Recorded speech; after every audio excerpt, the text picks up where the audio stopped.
The book of Exodus is a cornerstone. It is the second book of the Hebrew Bible, what many call the Old Testament. It picks up where Genesis leaves off, hundreds of years after Joseph and his brothers settled in Egypt. This is not just a story of escape. It is the story of how a group of people, the Israelites, became a nation, bound together by a shared experience and a common law. It explores profound questions about freedom, faith, and what it means to have a relationship with the divine. Exodus lays the foundation for much of what follows, its themes echoing through history. The importance of Exodus cannot be overstated. It has inspired countless people across millennia, a powerful symbol of liberation from oppression. Within its chapters are some of the most iconic stories ever told. We witness the suffering of a people in bondage. The narrative begins with a stark reality. The descendants of Jacob, now numerous, are no longer welcome guests in Egypt. A new pharaoh, one who did not know Joseph, rises to power.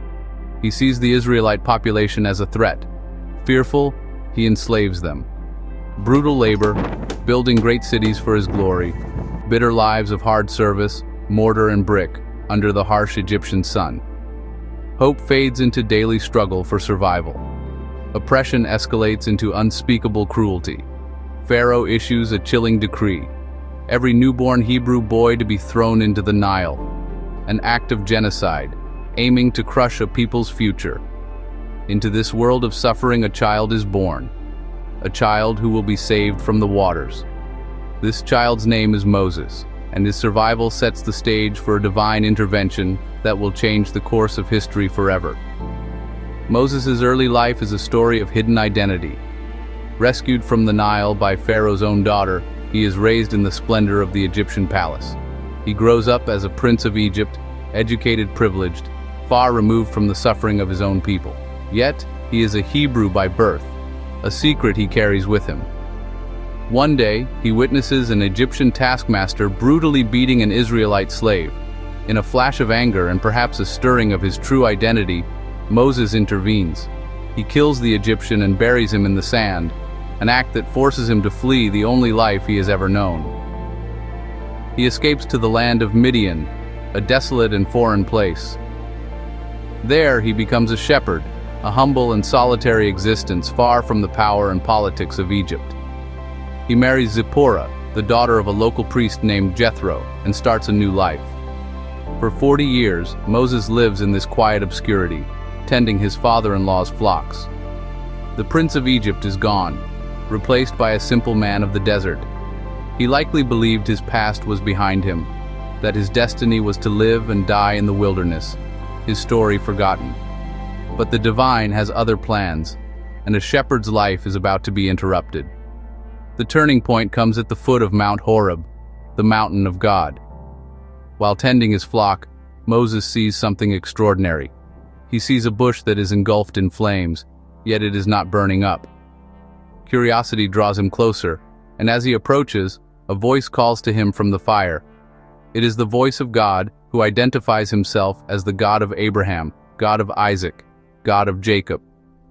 God tells Moses that he has seen the misery of the Israelites in Egypt and has heard their cries. He has come to rescue them and has chosen Moses to be his instrument of deliverance. Moses is filled not with confidence, but with doubt. He is a reluctant hero. He asks, "Who am I that I should go to Pharaoh and bring the Israelites out of Egypt?" He makes excuses. He says he is not a good speaker, that he is slow of speech and tongue. He questions whether the people will even believe him. In response, God provides him with miraculous signs to perform and promises that his brother Aaron will be his spokesman. Reluctantly, Moses accepts this monumental task.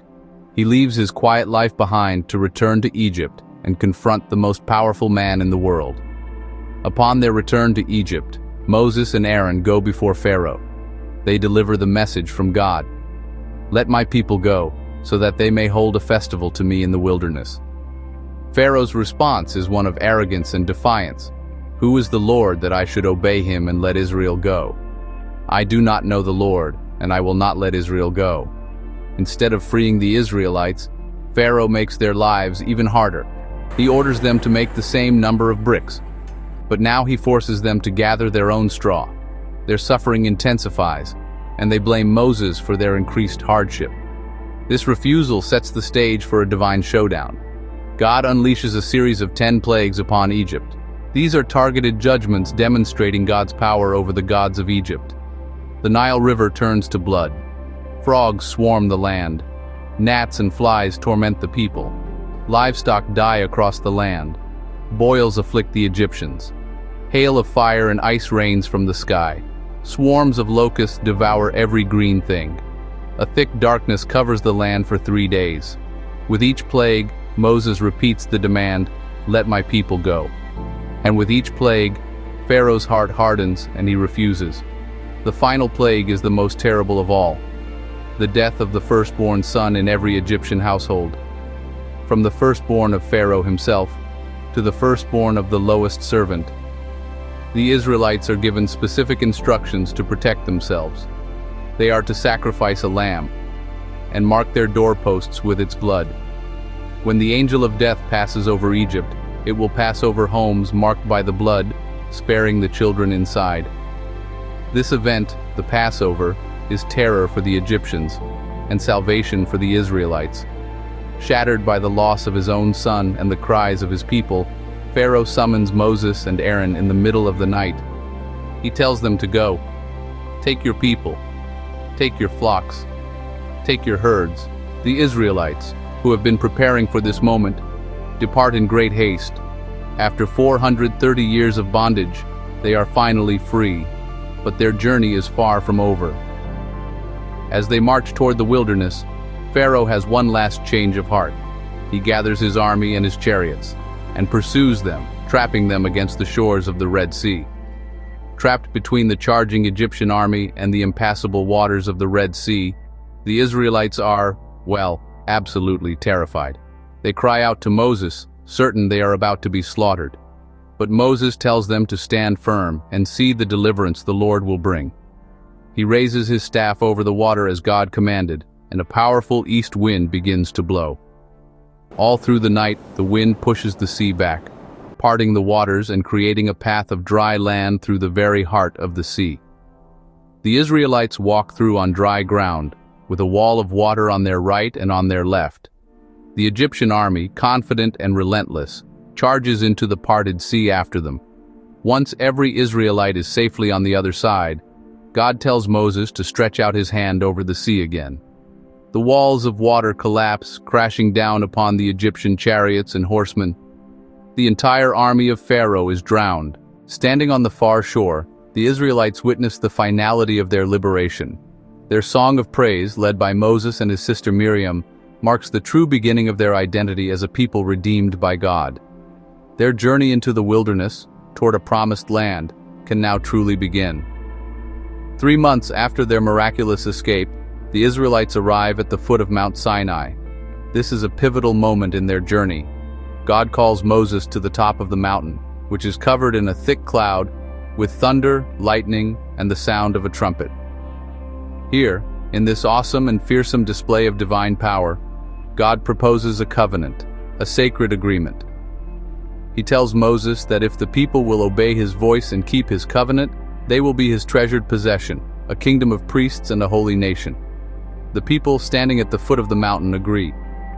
It is on Mount Sinai that God gives Moses the laws that will govern this new nation.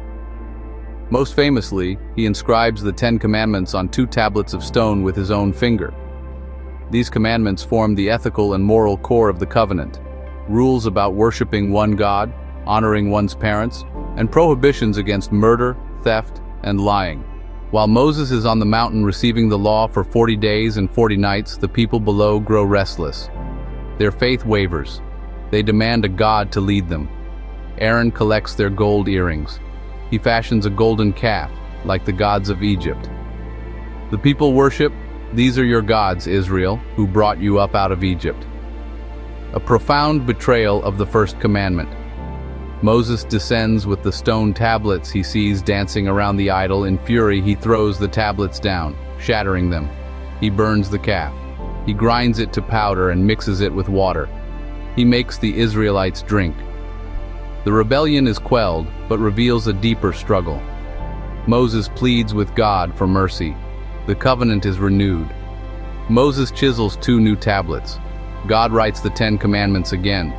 God gives detailed instructions for the tabernacle, a portable sanctuary, a dwelling for God's presence among the people. The people now give generously.